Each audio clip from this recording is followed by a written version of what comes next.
Welcome to the Quality Meat Scotland podcast. Industry updates and best practice to promote, support, develop and protect the Scottish red meat sector. Hello and thank you very much for downloading this QMS podcast. I'm Mark Stephen.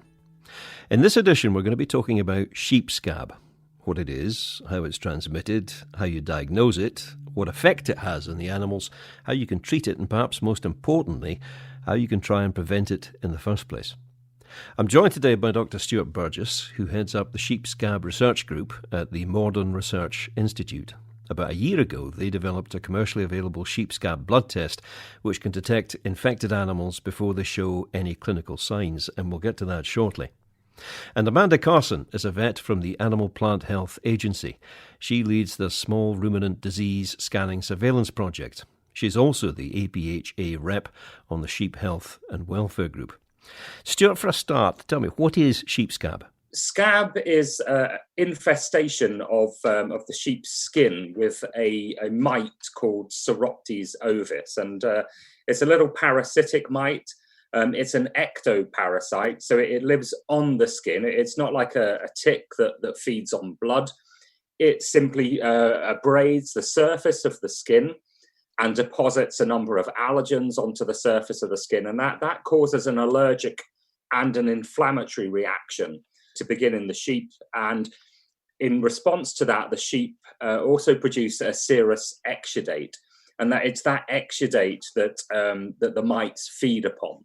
An infestation might only start with one or two mites, but as they then reproduce on the animal, the lesion that they develop will start to grow and expand, and therefore the reaction that the sheep are causing will grow and expand with them, and therefore the lesions get bigger and bigger, and the population of mites gets bigger and bigger as well. So the symptoms of the disease become more obvious the further into an infestation that you get. Just describe the symptoms to me. The obvious symptom would be the presence of the lesions themselves. So that's a kind of dried, crusted area of skin. Quite often it can feel damp because the mites themselves produce, because they're feeding on the skin, that serous exudate that the sheep produce in response to the mites causes a dampness to form in the fleece. So it can often feel quite flaky, but also quite damp as well on the surface of the fleece.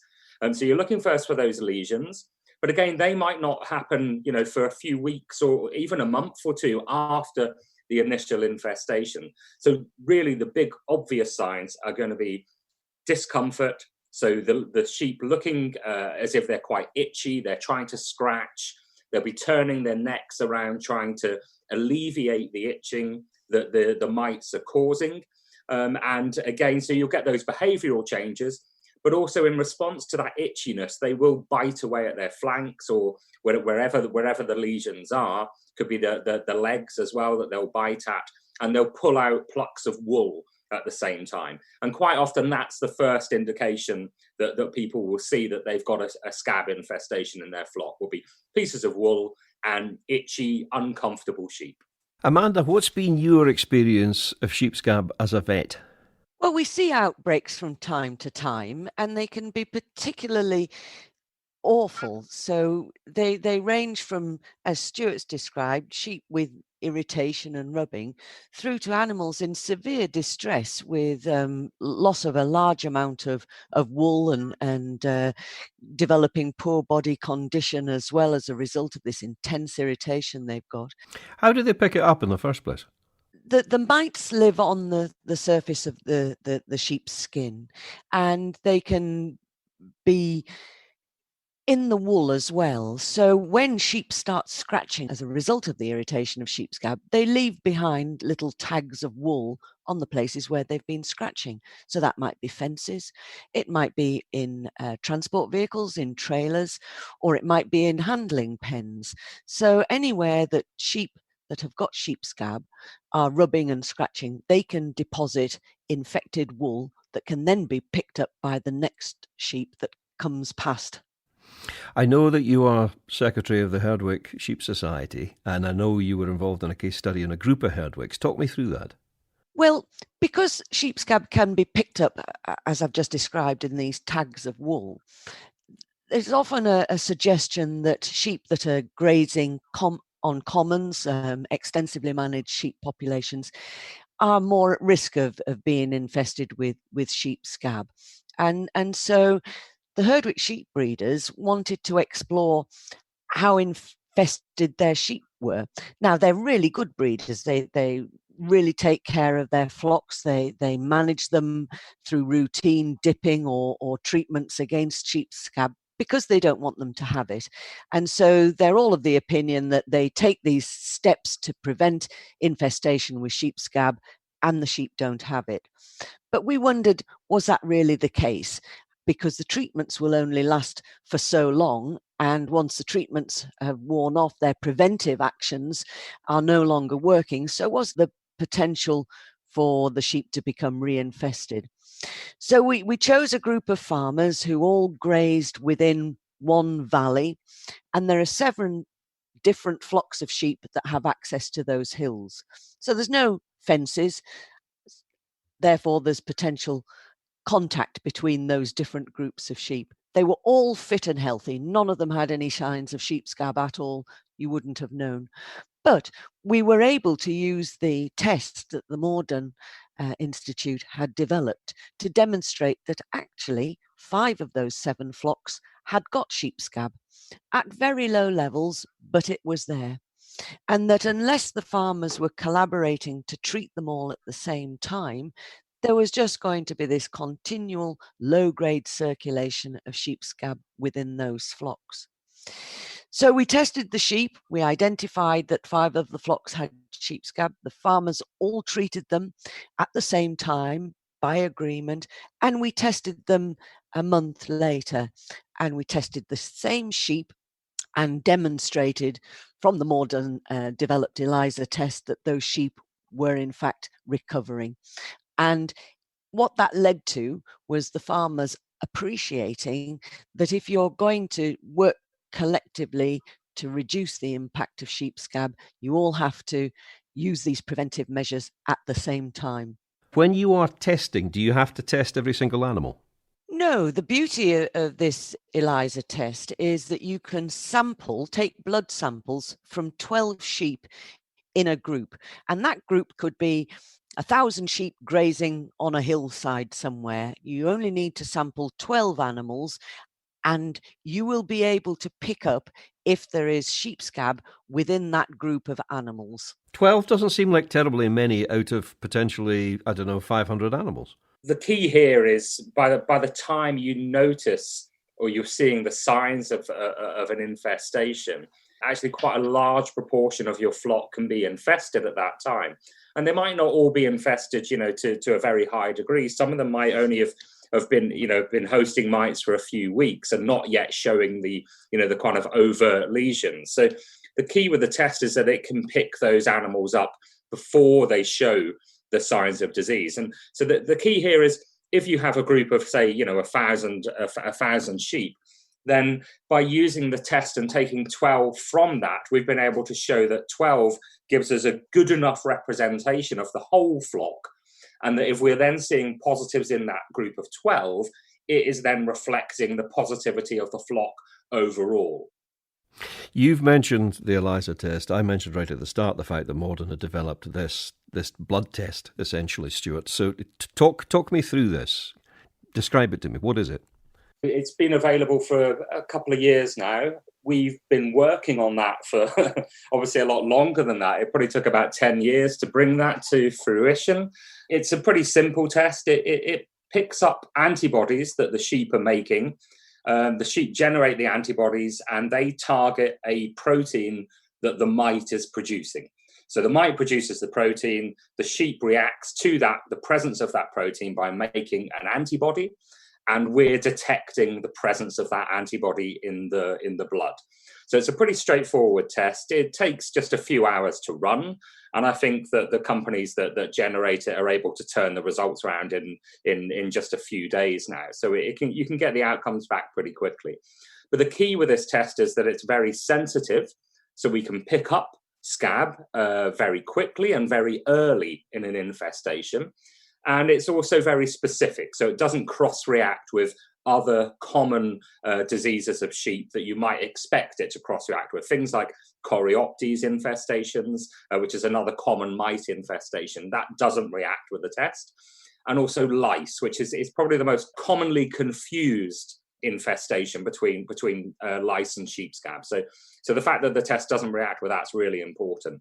But I think the real power of this test is that it can pick up scab before you see those clinical signs of disease. And that's really important when it comes to controlling the disease, because if you can get ahead of that, then you actually stand a chance of nipping it in the bud, preventing it spreading from flock to flock.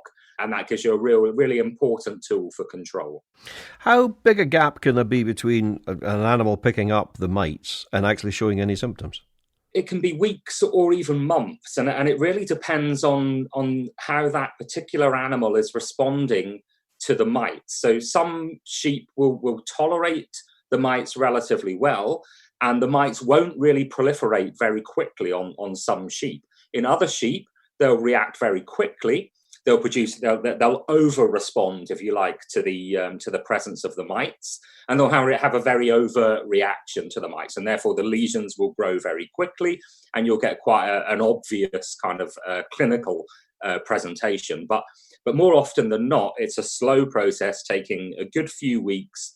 Lesions starting off, really only about maybe a sort of 5 or 10 piece, 10 pence coin, that sort of size. And then that will slowly develop into a larger lesion, depending on how the individual animals are responding. But that can take weeks or months. And with the test, we can see that can pick it up within about 10 days to 2 weeks of an infestation. And that's really important. But for all that time, when they're not visibly symptomatic, they are still potentially infectious.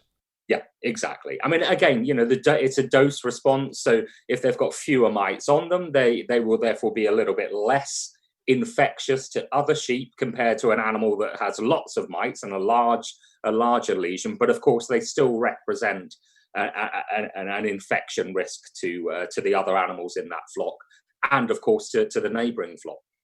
Let me check this. The ELISA test that you have is not, strictly speaking, a pen side test yet. You still have to send the blood samples away and get the answers back.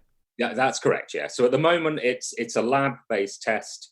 The samples get sent off. As I say, it's generated. The test is run within the day, and the results are usually available the next day. Then, what we are trying to do, because I think that there is utility for a pen side test.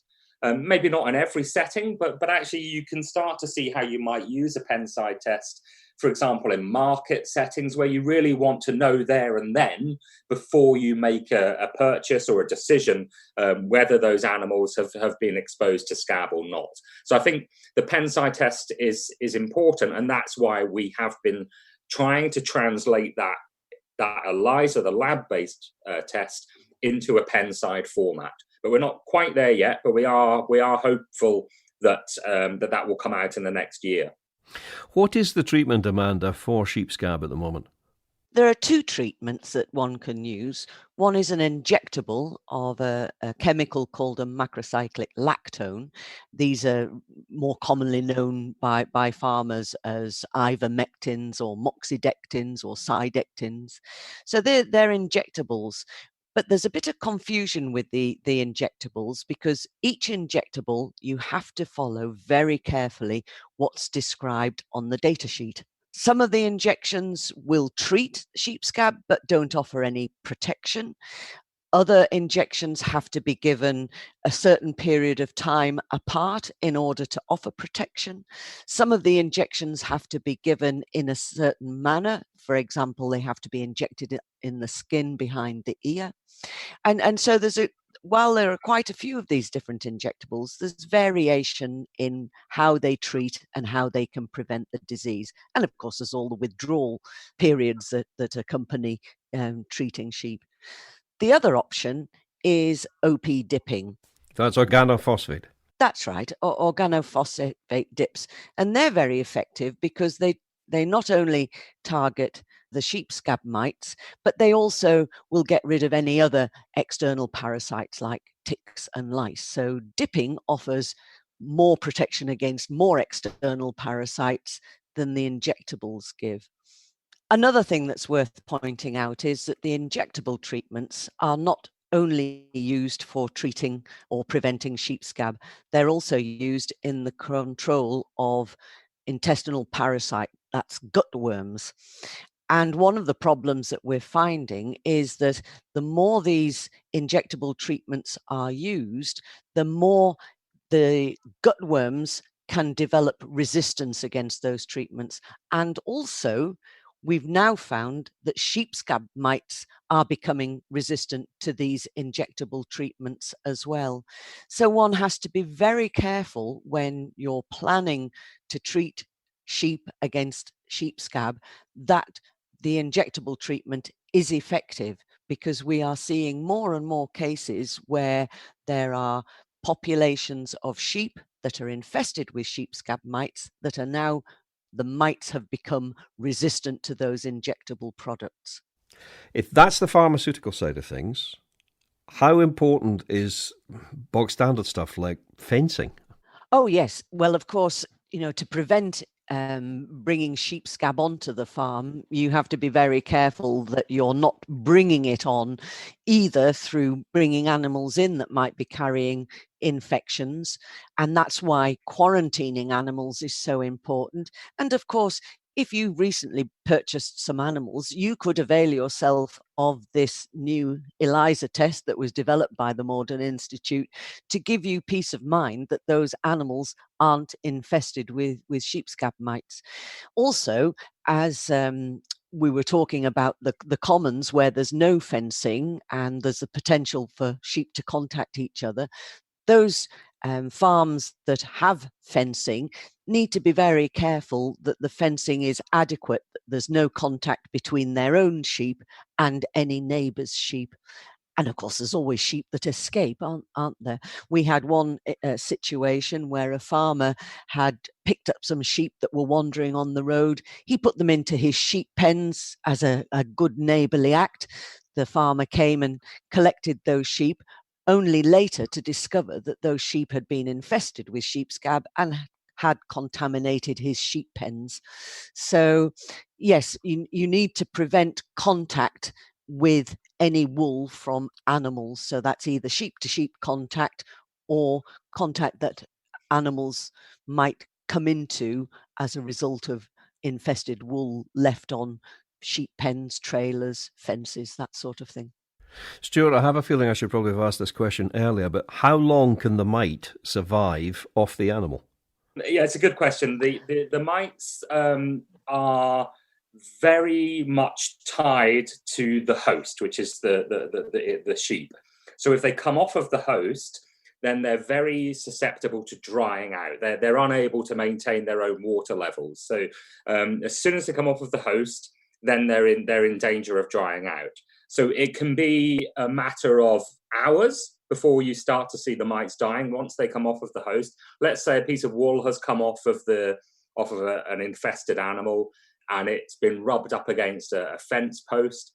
If it's a particularly hot day, or a very windy day, then those mites could dry out very, very quickly. But if the conditions are perfect, let's say it's relatively cold and it's fairly humid outside, then those mites can survive in that environment for probably a maximum of 2 weeks. So what we would always suggest is that you quarantine animals coming in for at least 16 days, and then either test them at the beginning of quarantine or treat them if you think there's a risk that they are infested, or if they're showing signs of infestation during that period. Amanda, sheep scab's an obvious animal welfare issue, but what about in terms of for the economics of the farm, productivity of the farm? Well, it can affect a flock in a number of different ways. So first of all, if sheep are constantly chewing and biting themselves, they're not eating, and so they can lose weight. Also, when sheep get severely infested, they can start eating their wool, and then that doesn't digest easily and can lower their condition as well. But the biggest economic impact on farms, I think, is the cost of treating it. So a lot of farmers will administer 1 preventive or 2 preventive treatments a year as part of their routine management. And if they're using dipping, for example, they're also targeting the control of ticks and lice on their sheep as well. But when you get an outbreak and you have to treat all of your animals because you don't know where they've picked it up from or what contact there have been with different groups. Did they pick it up in the sheep pens? Was it on the fields? Then you have to treat everything, and that can be very costly, not just for the cost of the treatments, either the injections or dipping, but it's the time as well that's involved in gathering those animals, putting them through the dips. And if it's not necessary, then that's a waste of money, isn't it? Stuart, I think I'm correct in saying that sheep scab is a notifiable disease in Scotland. Now, what difference does that make? The difference is fairly subtle. In Scotland, yes, it's notifiable. So if you have scab, or actually if you suspect scab, then it's important that you then report that. How that differs to the rest of the UK, of course, because scab's a welfare disease. If you have scab, then then it's still important that you have that discussion with your vet, and that you make sure that you're getting the correct treatment at the correct time. But I think the other aspect in Scotland is that perhaps it gives it more emphasis on controlling that disease, because it is a notifiable disease, and perhaps then people take the treatment of that disease a little bit more seriously. And I think that has, certainly in Scotland, it's been notifiable for around 10 years now. And I think it has helped us in Scotland, but by no means has it eradicated sheep scab. But I think it's certainly brought the disease to the fore in Scotland and has given us more impetus to try to control it. If I could just butt in there, for many farmers, it's seen as a bit of a stigma, isn't it? You've got dirty sheep because you've got sheep scab. And I don't think that's really true. I think that it's more important that we recognise that this is a wretched disease and there is something that we can do about it. And therefore, owning up that you've got sheep scab in your flock and dealing with it promptly, there shouldn't be any stigma associated with that. And it's something that we're really trying to raise awareness of so that we can get it under control, not point the finger at people or individuals to say you're not managing your sheep properly, but let's control it and let's understand first how to identify it, make sure you've got the correct disease, and secondly, that you're treating it properly. Stuart, Amanda, thank you both very much for your time. Thank you. You're very welcome. That was Dr Stewart Burgess from the Moredun Research Institute and Amanda Carson, a vet from the Animal Plant Health Agency. This has been a QMS podcast. I hope you found it useful. I'm Mark Stephen. Thanks for listening. Thank you for listening to the Quality Meat Scotland podcast. For news and to listen back to previous episodes of the podcast, visit qmscotland.co.uk. For Scotch beef, Scotch lamb and specially selected pork recipe videos and inspiration, visit www.scotchkitchen.com or follow Scotch Kitchen on Facebook, Instagram or Twitter.